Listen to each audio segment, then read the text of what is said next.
Министрлер кабинетинин төрагасы Акылбек Жапаровдун өлкөнүн аймактарындагы мал базарлардын абалын иретке келтирүү тапшырмасын койгон.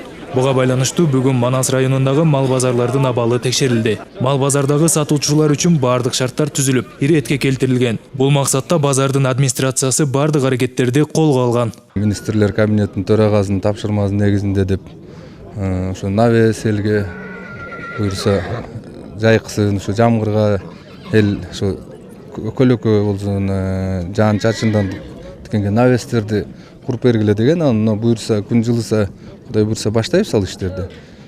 Алар постоянно бизге келип, ушу ветеринарный кызмат, санэпидемстанция предписанияларды айтып турат.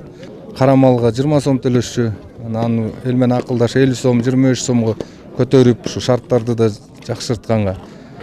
Облустагы мал базарлардын абалын жөнгө салуу үчүн Талас облустук санитардык эпидемиологиялык көзөмөлдөө борборунан, облустук ветеринардык кызматынан жана жаратылыш ресурстары, экология жана техникалык көзөмөлдөө министрлигинин Талас регионалдык башкармалыгынан турган атайын комиссия түзүлгөн. Базарда мына өзүңүздөр көрдүңүздөр, малы өзүнчө, ар бир кийимгече өзүнчө туруп атат. Бул жерде көрүп атасыздар, талапка туура келет. Адан тышкары биздин ушул Манас районундагы санитардык эпидемиологиялык көзөмөлдөө тарабынан ар биринин санитардык китепчелери жана санитардык абалдары ушул жерде текшерилип турат.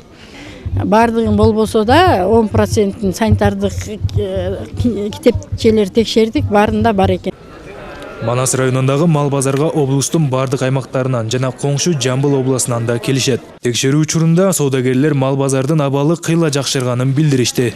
Негизи акыбалды көрүп тургандай эле кургак. Башка жакта базардагылар азыр чыла болуп атыр, базарларчы.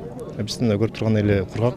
Негизи өзү кумдак жерде, кум төгүлгөн убагында, анан жалп жок. Жетишпеген жагы тиги товар саткан жерлерди кичине навестер да көбөйтүп койсо, атак бияка ачык эле болуп турган жакшы негизи. Бут кийим сатабыз, Таластан келип барабыз. Ушул жерден нан таап жеп атабыз. Ушул айыл көмөк эжеге абдан ырасыбыз. Жакшы, эчтеке кыйынчылык жок. Текшерүүнүн соңунда атайын комиссия тарабынан мал базардын аймагында жасалган иштер көзөмөлгө алынып, кемчиликтер айтылып, тапшырмалар берилди. Негизги кирешени 4 түлүк мал менен тапкан карапайым эл мал базарга көп келет. Мындан улам мал базарды иретке келтирүү жана тартип ар дайым көзөмөлдө болот. Сеймак Барманов, Калмурат Мейманбеков, Зина Акматова, Манас району.